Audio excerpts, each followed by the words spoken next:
Déjenme retomar también otro caso para seguir abordando los asuntos importantes de estos últimos días y horas, que tiene que ver con Emilio Lozoya, porque bueno, hablando de situaciones, digamos, que marcan en este caso el sexenio de Enrique Peña Nieto, bueno, estamos en un momento donde Emilio Lozoya, contesta un cuestionario de 9 preguntas a Quinto Elemento Lab, donde Alejandra Shanik nos contó precisamente lo que contesta Lozoya, que se identifica o se presenta como un perseguido, en pocas palabras. Pero bueno, ¿hacia dónde puede conducir el tema Emilio Lozoya? ¿Hacia dónde puede conducir el tema Rosario Robles? Ustedes dicen, esto es un asunto mucho más amplio, es un tema de red, es un tema que tendría que tener un tipo de investigación, que creo que ahí es donde nos podemos detener, un tipo de investigación que alcance a abarcar precisamente el problema sistémico, que alcance a abarcar realmente un asunto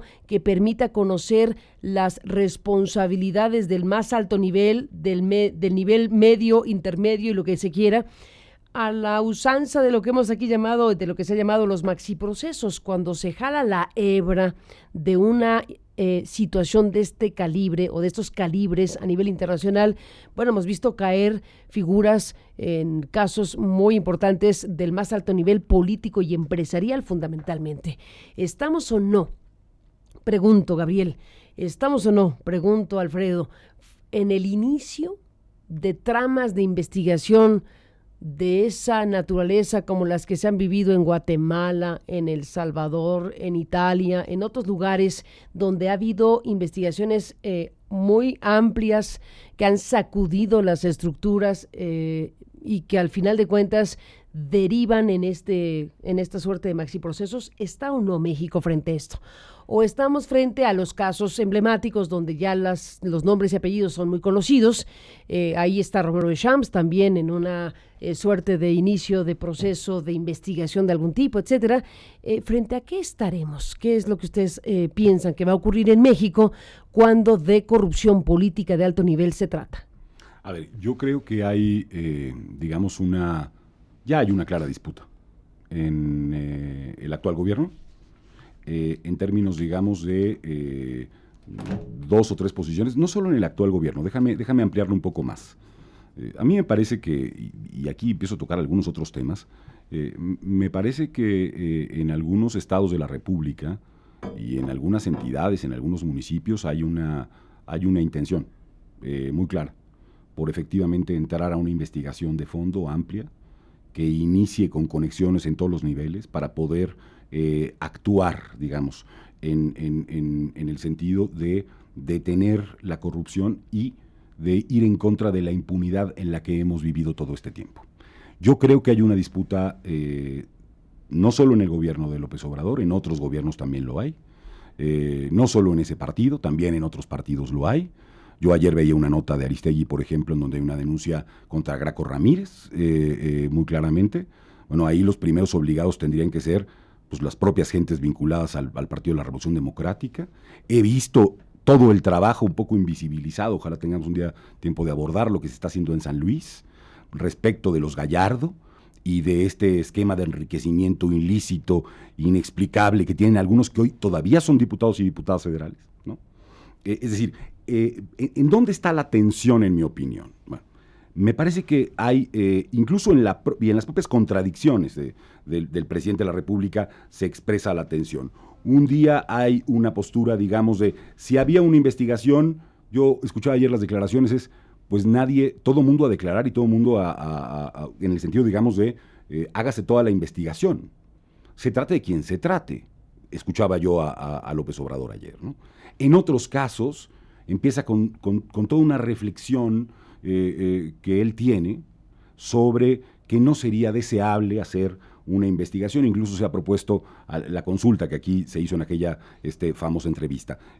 Creo que la pregunta es, ¿estamos o no creo que estamos ante la posibilidad de que eso ocurra, pero no deberíamos de perder de vista que hay, por supuesto, una tensión enorme dentro del gobierno y hay una tensión en los partidos políticos y yo diría casi también, Carmen, que en cierto grado en la ciudadanía, en términos de es muy importante para muchos de nosotros y nosotras que se hagan el conjunto de investigaciones solamente y además en principio también por saber qué fue lo que ocurrió, por saber qué tamaño tiene eso.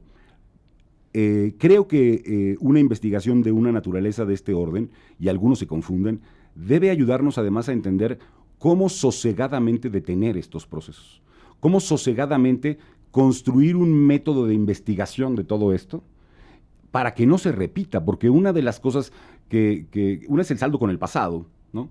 Pero tampoco tenemos mucha claridad de qué es lo que va a pasar hacia el futuro, ¿no? En relación al conjunto, digamos, de cosas que se pueden seguir sucediendo si no institucionalizamos más el asunto. Yo veo en el espacio público a veces una disputa por el significante todo el tiempo, ¿no?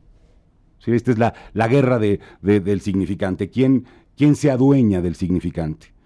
Pero el significado, lo que realmente representa, es algo en el que de lo que se habla menos. Yo veo, por ejemplo, en la unidad de inteligencia financiera, con Santiago Nieto, pues una voluntad, claramente, me parece que la más clara voluntad de este gobierno, digamos, de entrarle a los temas, ¿no? O de abrir por lo menos, ¿no? La pregunta es, ¿cuáles son los instrumentos que tiene Santiago Nieto? ¿Cuáles son los instrumentos que tiene la Fiscalía para entrarle a una fórmula de maxiproceso de la que estamos hablando, que ya de suyo tiene una complejidad técnica? Y en algún momento deberán hablarnos, ya sé que a lo mejor no es lo que en este momento ellos están pensando hacer, pero en algún momento deberán hablarnos de las resistencias que hay para que se sigan haciendo esas investigaciones dentro del propio gobierno. Y deberán hablarnos, por ejemplo, de cuál fue el papel, déjame decirlo, de un caso del propio Santiago, en términos de qué pasó con Bas. Es un personaje fundamental en el gobierno de Peña Nieto, porque el que tenía que dar cuenta de este conjunto de temas no aparece ni se toca, digamos, con el pétalo de media nota, ¿no? Y es un personaje de la mayor relevancia que está en los entretelones de la vida política. ¿Qué pasó con los fiscales? ¿Qué pasó con el consejero jurídico? Con los primos, ¿no?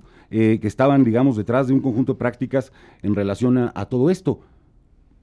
Ahí está parte de la disputa de si vamos a poder entrarle a con el apoyo de la sociedad y de las organizaciones sociales y de los académicos, a una gran investigación que en el fondo, digamos, nos diga quiénes están detrás de todo este desfalco nacional. ¿Qué piensas, Gabriel? Mira, yo pienso lamentablemente que estamos aún muy lejos de un maxiproceso. Y estamos muy lejos por dos razones. La primera de ellas es de que el andamiaje jurídico que tenemos en México es sumamente deficiente.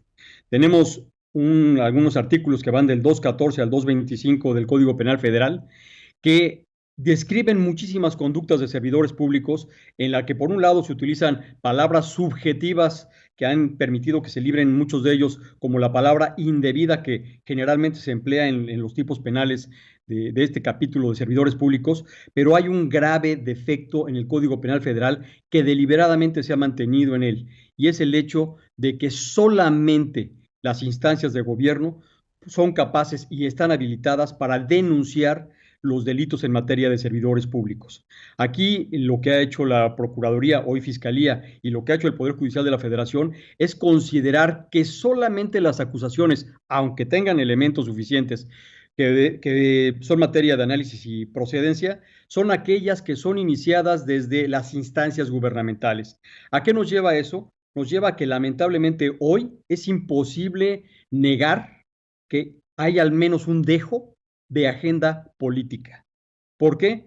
Porque la selección de personajes que en este día están siendo materia de investigación, pues no deja de haber cierto asunto de adversariedad o de rivalidad político-electoral. Pero yo creo que la corrupción en México es mucho, pero mucho más amplia que estos peces gordos que hoy en día nos tienen todos los días en medios de comunicación. Para que realmente aquí haya un maxiproceso que efectivamente combata la corrupción, tiene que cambiarse el Código Penal Federal para permitir que todo ciudadano que tenga elementos y que tenga la capacidad de presentar o formular una denuncia ante el Ministerio Público Federal tenga el éxito o la capacidad de llevar a consignación. Y esto nos lleva al segundo elemento. que es el arbitrario, discrecional y abusivo ejercicio que se ha hecho desde el pasado del no ejercicio de la acción penal. ¿Por qué? Porque si nos vamos a la pregunta que hace Alfredo, ¿dónde estabas, Vas? Que realmente él ejercía un no ejercicio de la acción penal discrecional. ¿Dónde están todos estos personajes que desde la Procuraduría no permitieron que se concluyeran investigaciones, que muchas de ellas ya se habían iniciado en pasados sexenios? Pues está en el abusivo ejercicio del no ejercicio de la acción penal, que es totalmente opaco, transparente e irresponsable. Si un funcionario público, dígase Ministerio Público Federal, dígase su procurador de delitos en la Fiscalía, decide graciosa y arbitrariamente no ejercer la acción penal, es completamente impune. Entonces, en un país donde solamente los políticos, por razones político-electorales, o los ministerios públicos y el subprocurador pueden llevar una causa ante un juez para que se analice si hay actos de corrupción, pues realmente no es el país en el que se pueda dar un maxiproceso, Carmen. Pues estaremos desde luego siguiendo todo esto y bueno, vamos a ver si la historia te da la razón o no, Gabriel. Esperemos que no te la dé, porque al final de cuentas lo que se requeriría precisamente para un país como el nuestro, para cualquier país desde luego, pero para un país como el nuestro es la tarea, bueno, pues de especialistas, de gente que sepa investigar, de personas que tengan el expertise, la experiencia necesaria para abrir investigaciones de este calibre. Y bueno, en el marco legal con el que contemos, o con el marco legal con el que contamos, en todo caso, bueno, no sé qué cuente más, si las propias herramientas legales o la disposición de quienes son responsables de aplicarlas, o ambas cosas.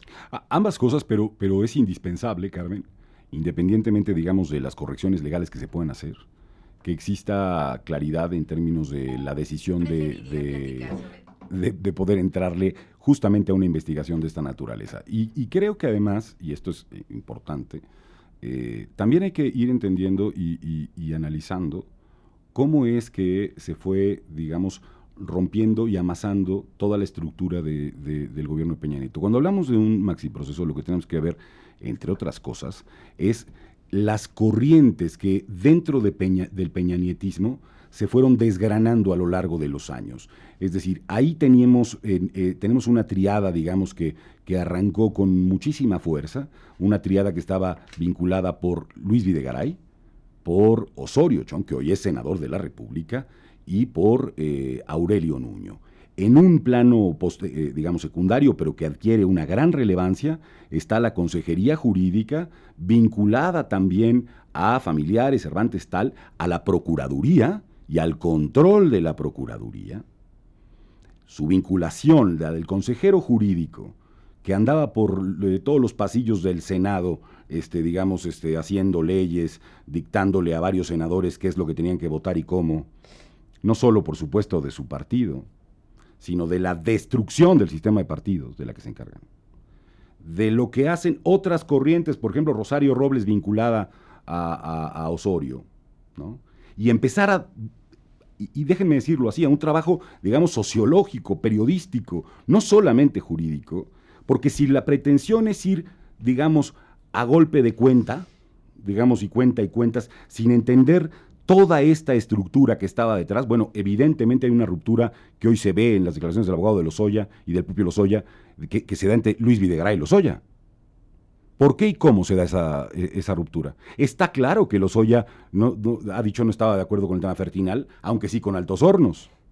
Es decir, aquí hay intereses empresarios, una estructura de partido que estaba jugando en una determinada dirección y un sujeto como Peña Nieto.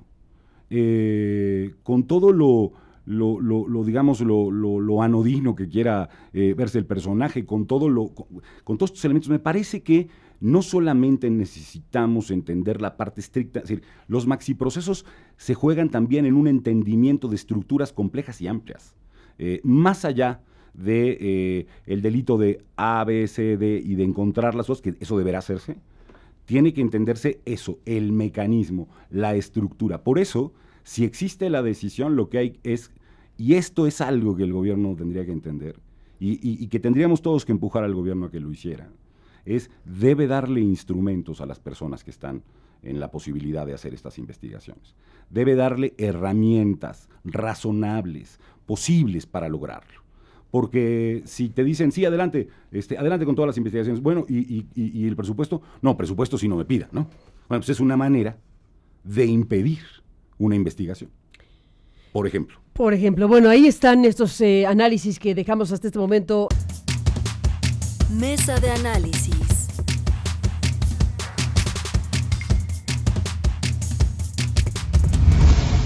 Ahora que estamos recordando el No te preocupes, Rosario, Livier Cuevas nos acerca esta nota donde dice que ubicó dónde está el byte, el fragmento donde Enrique Peña Nieto en su momento, en 2013, dijo aquello. Déjenme recuperar. Era Rosario, no te preocupes, creo que no, era exactamente al revés, pero ya lo Vamos a ver ahora. cómo es que se escuchó.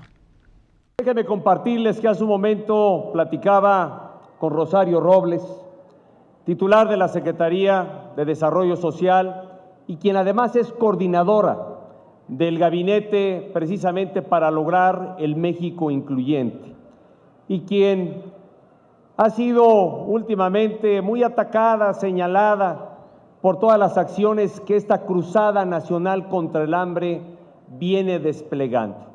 Yo le decía, como también lo ha dicho el presidente Lula da Silva, Rosario, no te preocupes, hay que aguantar, porque han empezado las críticas, han empezado las descalificaciones de aquellos a quienes ocupa y preocupa la política y las elecciones.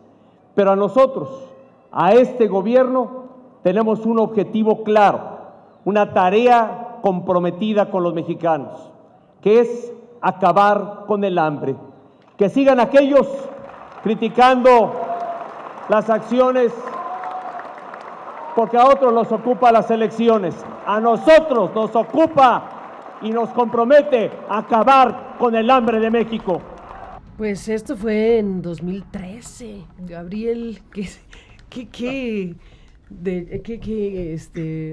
eran las elecciones, eran las elecciones creo que es el caso de Veracruz, en donde habían aparecido videos escandalosos. Un escándalo monumental, una bomba política que en aquel entonces era el presidente del PAN, Gustavo Madero. Hace la denuncia, el PAN mismo creo que en el caso de Veracruz. Un escandalazo, las grabaciones aquellas. Y algo ya nos debía decir aquello, ¿no? El presidente no encabeza la indignación frente a esos hechos. El presidente de la República encabeza la resistencia, encabeza la opacidad. Es decir, era ya una señal, me parece, a todas luces, de lo que se venía sucediendo. Claro, todavía pasaban cosas porque estaba negociándose por aquellos días el Pacto por México. Gabriel, ¿qué te dice esta imagen del 19 de abril del 2013? Lo que veo con preocupación es de que pues estos asuntos nos atrapan cada 6 años. Espero que ya finalmente se ponga fin a esto, porque evidentemente no hay recurso ni país que aguante una situación como la que hemos venido viendo. Y aquí déjame rescatar algo que dijo Alfredo.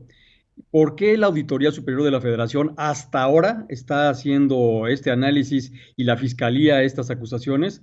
Pues precisamente por un andamiaje defectuoso que tenemos en la Constitución, un andamiaje que hace que la auditoría y la fiscalización no sea en tiempo real. Y después de ver el grandioso edificio que tiene la auditoría allá por el sur, pues yo creo que ya tienen los recursos para comenzar a pensar en una fiscalización en tiempo real, porque si no, vamos a seguir viendo cosas como estas, Carmen. Bueno, pues estaremos desde luego siguiendo las investigaciones y lo que vaya ocurriendo con estos casos que están abiertos ya desde la Fiscalía General de la República, con la investigación también las investigaciones que realiza la Unidad de Inteligencia Financiera, como se mencionó, fundamentalmente son los dos entes. Y bueno, aquí el tema, ¿no? Ojalá que se lleven bien, ¿no? Santiago Nieto y Gertz Manero, ¿no? Porque hay quien dice que no del todo. Ah, ¿no? Pues imagínate, sería terrible, ¿no? Pues sí, sería terrible. De hecho, yo creo que una de las cosas que no están pasando es justamente redefinir el papel que tiene la Unidad de Inteligencia Financiera en México.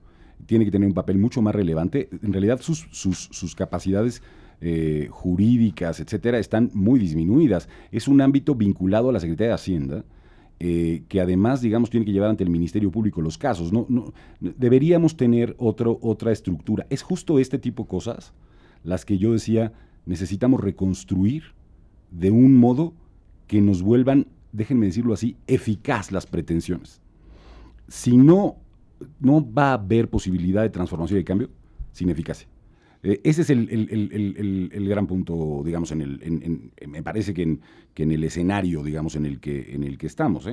Entonces, yo diría, ahí está un tema de diseño institucional, Carmen, de diseño de Estado, que tenemos que poner en juego, y ojalá que estos dos personajes que dices que no tienen dicen que no tienen la mejor relación, la corrijan. La corrijan. No, es fundamental que estén conectados y en los mejores términos de trabajo institucional. Me parece que sí, y me parece que la propia fiscalía no existe otra vez, es un letrero, ¿no? O sea, todavía el proceso o sea, no se crea la fiscalía con la llegada de un fiscal.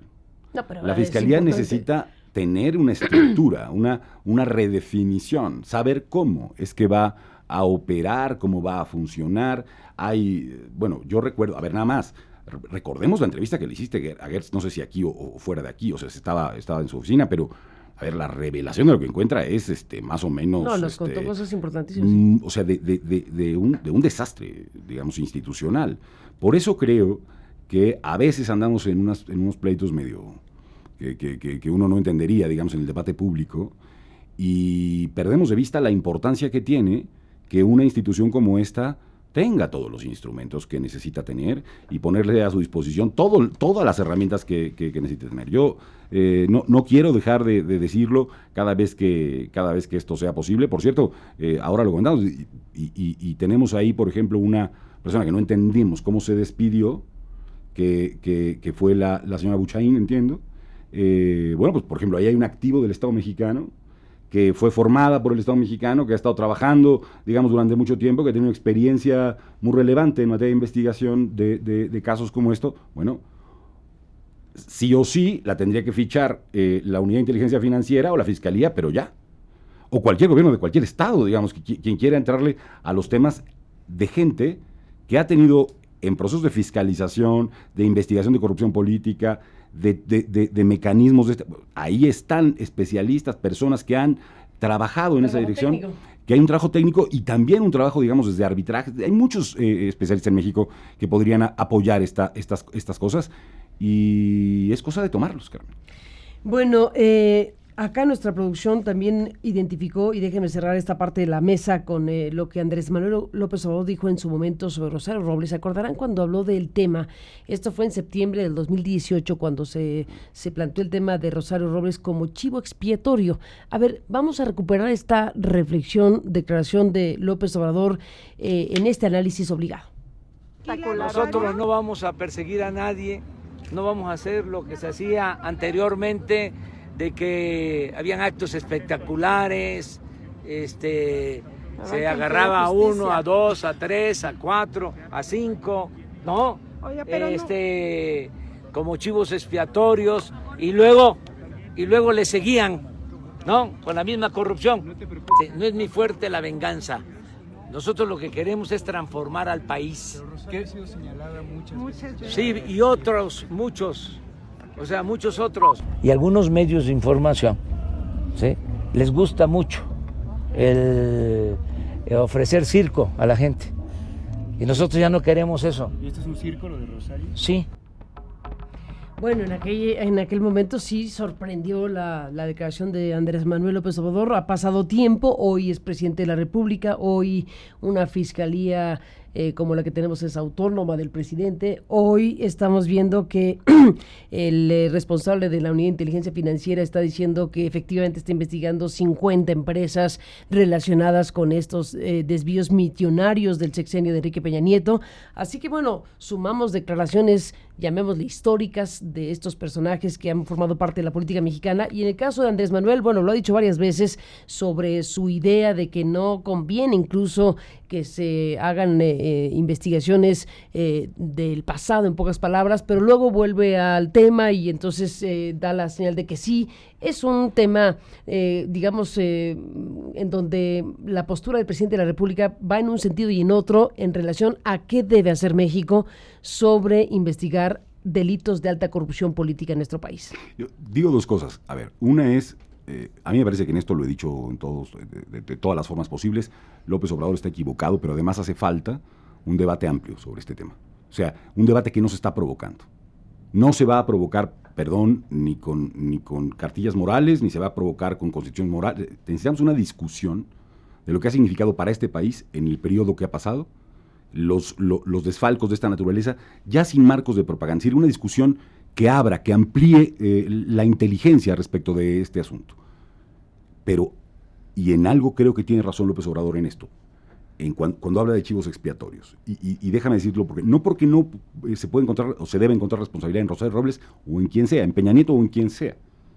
Pero es cierto que no se puede, culpando a uno, expiar la culpa de una red de corrupción enorme en México, porque la función del chivo expiatorio era sacrificar a uno, digamos, para expiar los pecados de todos, ¿no? Eso es así se entiende, ¿no? Así es como la definición, digamos, histórica del chivo expiatorio. Exacto. Se sacrificaba uno y ese pagaba como por todos los demás, ¿no? Que es un poco lo que vemos en Duarte, como es un poco lo que vemos en otros casos que empezamos a conocer, incluso en este... Es lo que estaba diciendo en septiembre el pasado. Exactamente, o sea, eso es correcto. Entonces, lo que toca es, oiga, no va a haber chivo expiatorio. Tenemos que encontrar la red de todos los chivos, y no sacrificar a ninguno, sino juzgarlo conforme a la ley y a la Constitución. Ese es el camino, ¿no? Es cierto que antes se utilizó el simbolismo de agarro a ya, tomo un tranquilo y ya somos todos buenos. Y como bien decía, y seguimos corrompiéndonos, ¿no? Entonces, ni lo uno ni lo otro. Por eso creo que en este segundo aspecto habría que leerlo en sus términos, digamos, lo que está planteando López Obrador en ese momento, ¿no? ¿Qué dices, Gabriel, para cerrar esta parte de la mesa? Mira, yo creo, Carmen, que la Fiscalía debe ser un órgano que garantice la procuración de justicia. Y la Fiscalía no va a ser para siempre del pasado. Es decir, hoy en día todos estos escándalos, de los que él dice que son 3, 4, 5, pues ya lleva 3, se refieren a asuntos de la pasada administración. La Fiscalía va a seguir rendiendo servicio público dentro de 3, dentro de 4, dentro de 5 años, y requerimos una institución sólida y creíble. Por eso es muy importante que Santiago Nieto y que toda la estructura de la Fiscalía hagan un trabajo serio y formal desde el punto de vista judicial, a efecto de que esto no termine en este asunto de procesos expiatorios, porque si no tenemos sentencias y si las instituciones que están capacitadas para fiscalizar no gozan de credibilidad, pues mal futuro vamos a tener. Y esto lo digo porque sigue habiendo, repito, un dejo de agenda política. No hemos visto casos relevantes que los hay en México en más asuntos, en el crimen organizado. Todo el mundo sabe que hemos perdido Cancún y Playa del Carmen. Todo el mundo sabe que hay grandes sectores del país que son completamente socavados por el crimen organizado y ahí no vemos la presencia de la Fiscalía. Entonces, yo creo que debe de buscarse que la Fiscalía tenga su papel formal de judicialización de casos, no solamente del pasado, sino de lo que está pasando en el país. Y aparte, yo también coincido con lo que dice Alfredo, necesitamos una comisión de la verdad, que nos diga a los mexicanos qué pasó en muchos casos que por diversas razones no se van a poder judicializar. Hay muchos asuntos que por prescripción, hay muchos asuntos que por falta de un elemento probatorio suficiente no van a poder llegar a un juez a ser valorados, pero sí requerimos una comisión de la verdad en muchísimos asuntos donde los mexicanos no sabemos qué pasó. Voy a dar simplemente como muestra de botón, ¿qué pasó y en qué acabó la Casa Blanca, Carmen? O sea, realmente ya con el discurso de la primera dama se acabó, o realmente algún día va a responder por el dinero que llegó a manos de la pareja presidencial. Bueno, pues ahí dejamos la pregunta, evidentemente que forma parte de estas historias y obviamente no termina en eso, no termina en la disculpa de la ex primera dama Angélica Rivera, evidentemente que no, lejísimos estaríamos de suponer que esa es la explicación de las cosas de esa propiedad en las lomas de Chapultepec llamada la Casa Blanca. Bueno, déjenme cerrar el encuentro con ustedes, Alfredo Figueroa, Gabriel Reyes Orona, con este tema que tiene que ver con una legislación en Tabasco que ha causado revuelo y no es para menos, que ya se bautizó como la Ley Garrote, que ayer escuchamos a el ministro José Ramón Cosío, que hacía su análisis y que decía por lo pronto que sí merece ser llamada la Ley Garrote, para empezar a hablar del tema. Ya le puedo decir al auditorio que la CNDH efectivamente podría interponer acciones legales en contra de esta llamada Ley Garrote, y bueno, pues la tarde de ayer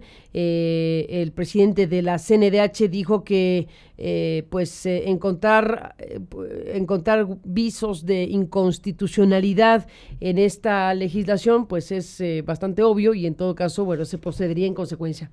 Ya veremos cómo se procesa el tema, pero está ahí. Y está ahí como algo que está causando mucho revuelo porque es en Tabasco, es un gobernador de Morena, es el Congreso que es, desde luego del partido del presidente, todo un conjunto de cosas que brincan frente a un tema de esta índole. ¿Qué ven ustedes ahí? Mira, yo, en principio evidentemente veo una legislación pues sí, cavernícola, ¿no? O sea, para que tenga una relación con el garrote, digamos, tendría que etiquetarse como cavernícola. Se trata de un tipo penal que se ha empleado en otras legislaciones, que tiene que ver con la idea de que debe hacerse, digamos, no debe impedirse las obras públicas ni las obras privadas. Y para ello han desarrollado, digamos, con la mayor deficiencia, digamos, que yo he visto, bueno, no he visto muchas legislaciones deficientes, pero esta lo es en grado sumo, en términos de identificar potencialmente la protesta con un acto que tiene que ver con la extorsión. Entonces, hacen una mezcolanza en donde quieren, frente a una realidad social, frente a una realidad que ellos describen, intentan una legislación sin los méritos necesarios para atender el problema. Hay una lógica en el mundo moderno cuando la gente dice, cada vez que hay un problema hay que hacer una ley, ¿no? Como si eso y hacemos la ley, se pone ahí la ley y ya creemos que eso resuelve el problema. Pues no. En realidad es un asunto mucho más complejo. La legislación se adicionan un par de artículos y se modifican otros. Lo que tiene consigo de preocupante es esencialmente la parte que hace que alguien como un policía o uno de la Guardia Nacional o un juez o un ministerio público pueda criminalizar un acto de protesta y un acto de expresión pública. Ese es el grave problema que tiene esta legislación.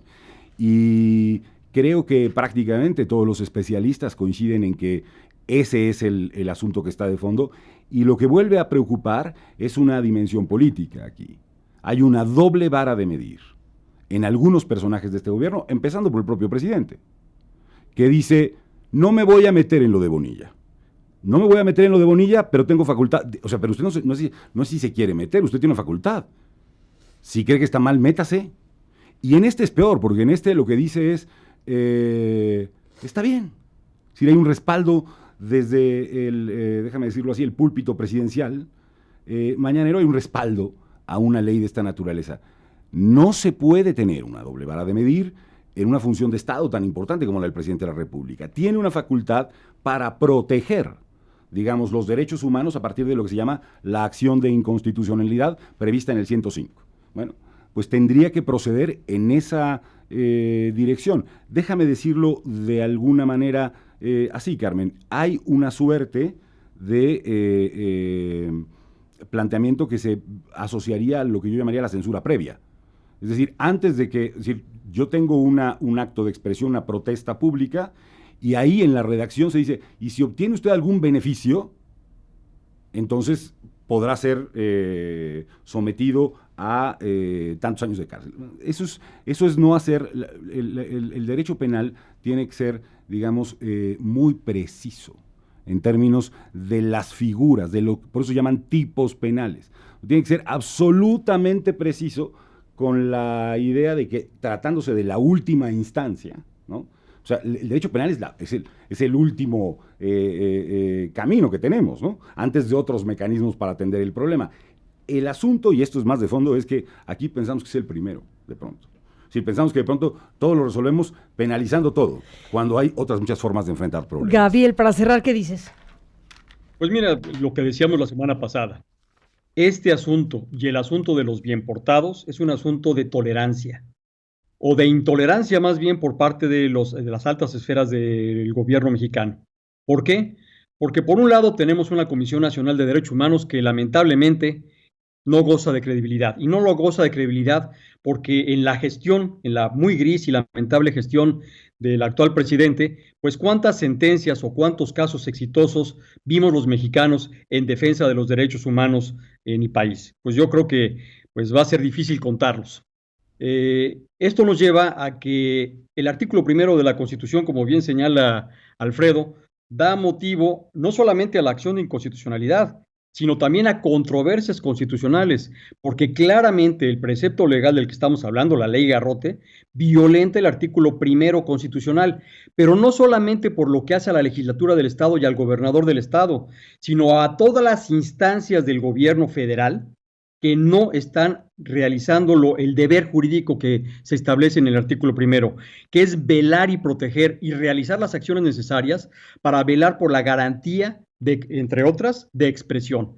En este caso, lo que está faltando también es una contundente acción federal, no solamente por parte del presidente de la República, sino por otras instancias, que condenen y combatan de manera pues frontal un abuso que no solamente viola la Constitución Federal, la Carta Fundamental, también viola la Convención Americana sobre Derechos Humanos. Entonces, ¿qué es lo que pone de manifiesto esto? Pues lo que se está diciendo ahora, que hoy en día tenemos autoridades menos tolerantes o menos protectoras o menos tutelares de los derechos fundamentales y una inacción absoluta por parte de las instancias encargadas de velar por los derechos fundamentales para que los mexicanos realmente gocemos de ellos.